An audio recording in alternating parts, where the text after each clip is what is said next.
जय स्वामीनारायण विद्यार्थी मित्रों, इंग्लिश ग्रामर अंदर आज આપણે જોવા જઈ રહ્યા છીએ સેક્શન ડી ની અંદર ક્વેશ્ચન નંબર 46, 47 એન્ડ 48 કે જે ટોટલ 3 માર્ક્સ ના હોય છે અને આ ત્રણેય જે પ્રશ્નો છે એમાં બે કે તેથી વધારે વાક્યો છે આપેલા હોય અને આ વાક્યો છે ને આપણે કનેક્ટિવ થી જોડવાના હોય છે અને આ વાક્યોને કનેક્ટિવ થી જોડવા માટે બે ટોપિક છે એનો અભ્યાસ કરવો પડે। તો એ બે ટોપિક છે ક્યાં છે તો આવો જોઈએ।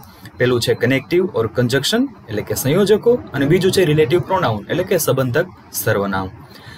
તો પહેલો ટોપિક છે કનેક્ટિવ, એની તરફ આપણે આગળ વધીએ તો એની અંદર પહેલું કનેક્ટિવ છે કે એન્ડ, એનો મતલબ થાય છે કે અને। તો એન્ડ છે એ બે શબ્દો અને બે વાક્યો છે એને જોડે છે અને એન્ડ છે એવા બે શબ્દોને જોડે છે કે બંનેમાં કંઈક સમાનતા હોય છે અને એન્ડ છે એવા બે વાક્યોને જોડે છે કે જેમાં બીજું વાક્ય છે એ પહેલા વાક્યના અર્થમાં કંઈક વધારો કરતું હોય છે। તો એનું એક્ઝામ્પલ આપણે જોઈએ એટલે વધારે ખ્યાલ આવે। Rahul went to school and met the principal. અહીંયા તમને જે કંજક્શન આપેલું છે વચ્ચે એન્ડ મેં જે લખ્યું છે એને હાઇલાઇટ કર્યું છે। ઇનફેક્ટ દરેક જગ્યાએ જ્યાં જ્યાં કનેક્ટિવ આવે છે એને મેં હાઇલાઇટ કરેલા છે જેથી કરીને તમને ખ્યાલ આવે કે આપણે કનેક્ટિવ છે એ કઈ જગ્યાએ યુઝ કરેલું છે। તો એક્ઝામની અંદર જ્યારે પૂછાય છે ત્યારે કાં તો બંને સેન્ટેન્સની વચ્ચે ફૂલ સ્ટોપ હશે અથવા તો પછી બ્લેન્ક આપેલી હશે। તો આપણે આ સેન્ટેન્સ છે એમાં જોઈએ તો કે રાહુલ વેન્ટ ટુ સ્કૂલ, પછી ત્યાં ફૂલ સ્ટોપ હોય અને બીજું સેન્ટેન્સ ત્યાંથી ચાલુ થતું હોય કે મેટ ધ પ્રિન્સિપાલ, બરોબર। તો કનેક્ટિવ છે એ શું કામ કરે છે તો કે બે જે સેન્ટેન્સ હોય છે એને બંનેને જોડવાનું કામ કરે છે। તો એન્ડ છે એને બે સેન્ટેન્સ છે એને જોડી દીધા છે। હવે જોઈએ બીજું બટ યેટ સ્ટીલ, એનો મતલબ થાય છે પણ અથવા પરંતુ। Though, although, even, even if, however, as, એનો મતલબ થાય છે કે તેમ છતાં પણ। આ જે શબ્દો છે એ બે વાક્યો હોય કે બે શબ્દો હોય એને જોડે છે અને બંને શબ્દો અને બંને વાક્યો છે એના વચ્ચે જ્યારે વિરોધાભાસ હોય ત્યારે આ શબ્દો છે હંમેશા વપરાતા હોય છે। આપણે એનું એક્ઝામ્પલ જોઈએ એટલે વધારે ખ્યાલ આવે। King Midas was rich but he was not happy. રિચનો મતલબ થશે કે પૈસાદાર। જે મિડાઝ નામનો રાજા છે એ ખૂબ પૈસાદાર હતો પણ તે ખુશ નહોતો। બીજું સેન્ટેન્સ ધો he is weak he can run fast, તે નબળો છે છતાં પણ તે સારું દોડી શકે છે। એની એક નોટ જોઈએ, બટ યેટ સ્ટીલ હંમેશા વાક્યમાં વચ્ચે આવે છે જ્યારે though, although, even, even if અને હાવેવર એન્ડ એઝ આ વાક્યમાં હંમેશા શરૂઆતમાં આવે છે। તો આપણે ઝડપથી આટલું રિફર કરી લઈએ તો કે સેક્શન ડી ની અંદર પ્રશ્ન નંબર 46, 47 અને 48 થી ટોટલ 3 માર્ક્સના પૂછાતા હોય છે। એની અંદર ટોટલ બે ટોપિક માંથી પૂછાતું હોય છે, કનેક્ટિવ કંજક્શન અને રિલેટિવ પ્રોનાઉન। તો કનેક્ટિવ છે એની અંદર આપણે પહેલો ટોપિક છે જોવાનું ચાલુ કર્યું જેની અંદર પહેલું કનેક્ટિવ છે એન્ડ, એનો મતલબ થાય છે કે અને। બીજું જોયું આપણે બટ યેટ સ્ટીલ એટલે કે પણ અથવા પરંતુ। Though, although, even, even if, however and as એનો મતલબ થાય છે તેમ છતાં પણ। પછી આપણે એની નોટ પણ જોઈ કે બટ, યેટ અને સ્ટીલ આ હંમેશા વાક્ય છે એમાં વચ્ચે આવે છે જ્યારે though, although, even, even if, however and as હંમેશા વાક્ય છે એમાં શરૂઆતમાં આવતું હોય છે। ત્યારબાદ ત્રીજું કનેક્ટિવ જોઈએ એ છે સો અને ધેરફોર, એનો મતલબ થાય છે કે તેથી। જ્યારે આપણે કાર્યકારણનો સંબંધ દર્શાવવો હોય તો ત્યારે હંમેશા સો અને ધેરફોર છે એ યુઝ થતું હોય છે અને સો વાળા વાક્યમાં પહેલા વાક્ય હોય છે અને પછી હંમેશા એનું કાર્ય હોય છે। જોઈએ એનું example, Manan was sick so or therefore he did not go to school. Manan છે એ ખૂબ બીમાર હતો એટલા માટે તેથી તે સ્કૂલે ન જઈ શક્યો। There is no rain so or therefore the crop has failed. વરસાદ નહોતો તેથી પાક છે એ નિષ્ફળ ગયો। ચોથું કનેક્ટિવ જોઈએ એ છે બીકોઝ, સિન્સ, એઝ, એનો મતલબ થાય છે કે કારણ કે। જ્યારે આપણે કાર્યકારણનો સંબંધ દર્શાવવો હોય તો એના માટે હંમેશા બીકોઝ, સિન્સ અને એઝ છે એ વપરાતું હોય છે અને બીકોઝ વાળું જે વાક્ય છે એમાં હંમેશા પહેલા કાર્ય હોય અને પછી એનું કારણ હોય છે। આપણે એનું એક્ઝામ્પલ જોઈએ, Rajan did not go to school because he was sick. Rajan છે એ સ્કૂલે નહોતો ગયો કારણ કે તે બીમાર હતો। Since as there is no rain the crop has failed, આખો જે પાક છે એ નિષ્ફળ ગયો। શું કામ એને તો એનું કારણ દર્શાવે છે કે સિન્સ એઝ કારણ કે વરસાદ નહોતો। વરસાદ નહોતો એટલા માટે આખો પાક છે એ નિષ્ફળ ગયો. એની નોટ જોઈએ તો કે બીકોઝ છે એ વાક્યમાં વચ્ચે આવે છે, જ્યારે સિન્સ છે એ વાક્યની શરૂઆતમાં આવે છે, જ્યારે એઝ છે એ વાક્યમાં વચ્ચે પણ આવે છે અને શરૂઆતમાં પણ આવે છે. એમ બંને જગ્યાએ એનો યુઝ થતો હોય છે. ત્યારબાદ જોઈએ 5મો કનેક્ટિવ છે આઈધર ઓર. એનો મતલબ થાય છે કે બેમાંથી એક. જ્યારે આપણે કોઈ બેમાંથી એકની પસંદગી કરવાની વાત આવે ત્યારે હંમેશા આઈધર ઓર છે એનો યુઝ થતો હોય છે.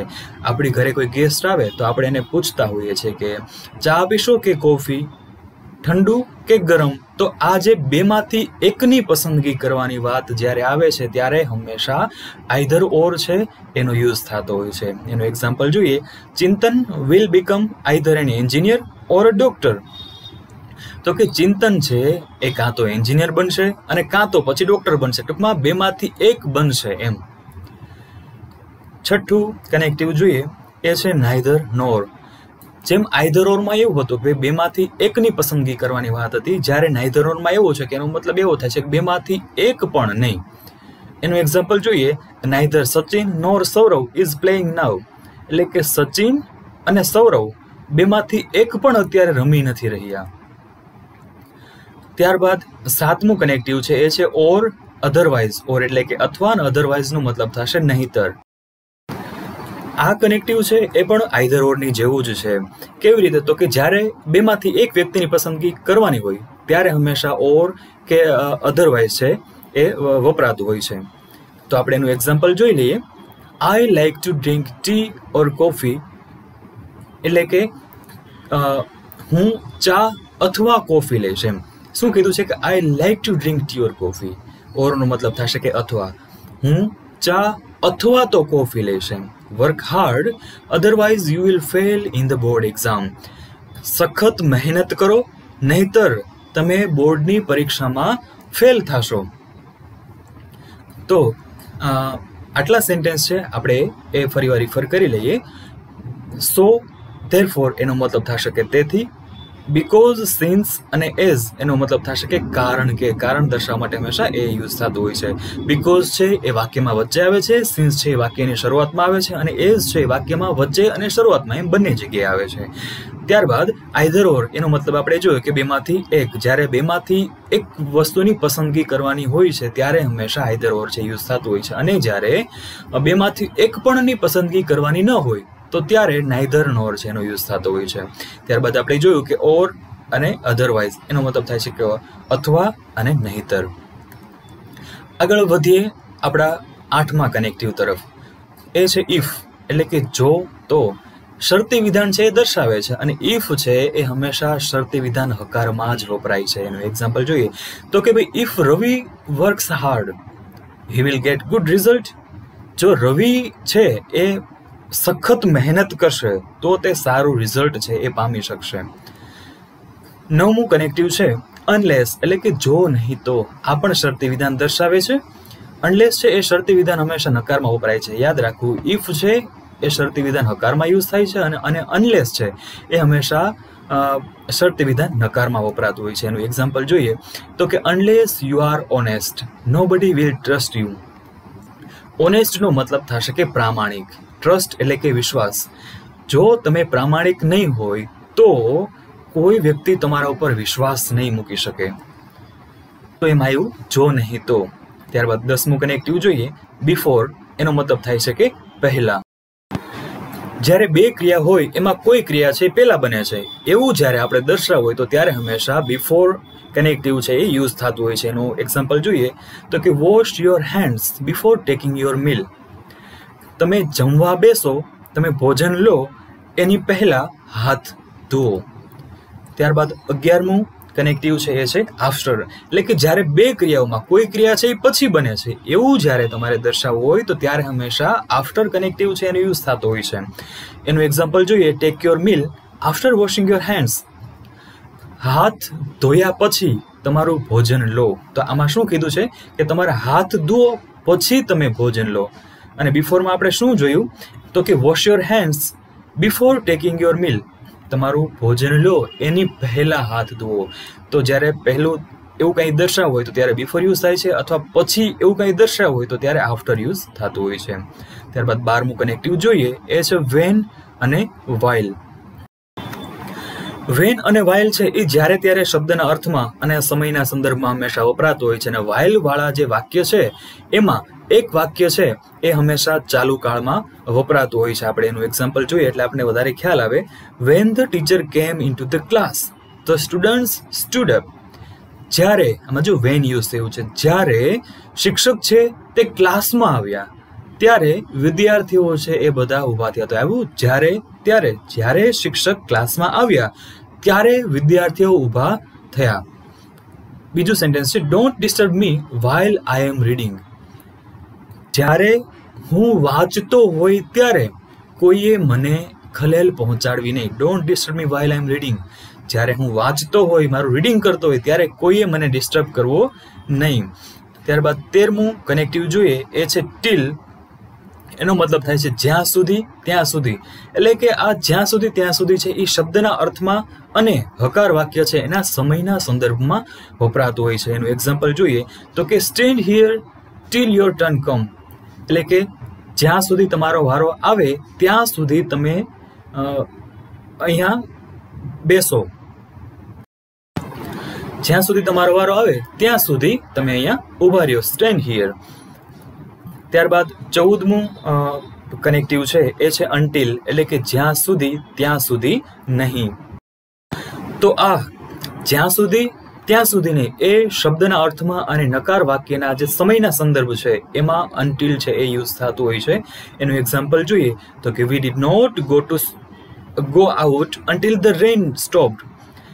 એટલે કે જ્યાં સુધી વરસાદ ન રોકાણો, વરસાદ જ્યાં સુધી સ્ટોપ ન થઈ ગયો ત્યાં સુધી મેં બહાર ન ગયા. તો જો આની અંદર એ અર્થ આવી ગયો, જ્યાં સુધી ત્યાં સુધી નહીં. તો કનેક્ટિવ નંબર 8 થી લઈ અને 14 સુધી આપણે ઝડપથી જોઈ લઈએ. આપણે જોયું ઇફ, એટલે કે જો તો. એ ઇફ છે એ હંમેશા શરતી વિધાન હકારમાં વપરાય છે. ત્યારબાદ અનલેસ જોઈએ એટલે કે જો નહીં તો, એ હંમેશા અનલેસ છે એ શરતી વિધાન નકારમાં વપરાય છે. બિફોર એનો મતલબ થશે કે પહેલા. આફ્ટર એટલે કે પછી. વેન, વાઇલ એટલે કે જ્યારે ત્યારે. 13મું છે ટીલ, જ્યાં સુધી ત્યાં સુધી. અને ત્યારબાદ જોયું આપણે 14મું અનટિલ એટલે કે જ્યાં સુધી ત્યાં. ત્યારબાદ આપણે 15મું કનેક્ટિવ જોઈએ એ છે સિન્સ. એનો મતલબ થાય છે કે ત્યારથી.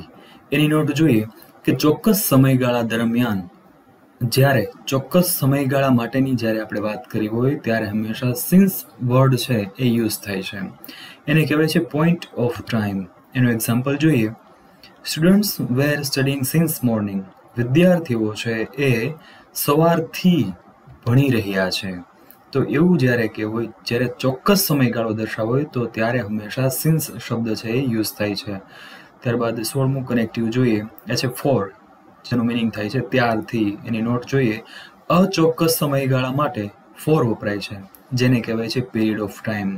એટલે કે જ્યારે આપણે સમયનો જથ્થો એવું દર્શાવવું હોય કે કેટલા મહિનાથી, 2 મહિના, 4 મહિના, 6 મહિના, કેટલી કલાકથી, 2 કલાક, 4 કલાક, 1 કલાક, તો આ જે સમયગાળો છે એ 5 વર્ષ, 6 વર્ષ, તો આ જે સમયગાળો છે આખો એ for a period of time છે દર્શાવે છે. એનું એક્ઝામ્પલ જોઈએ.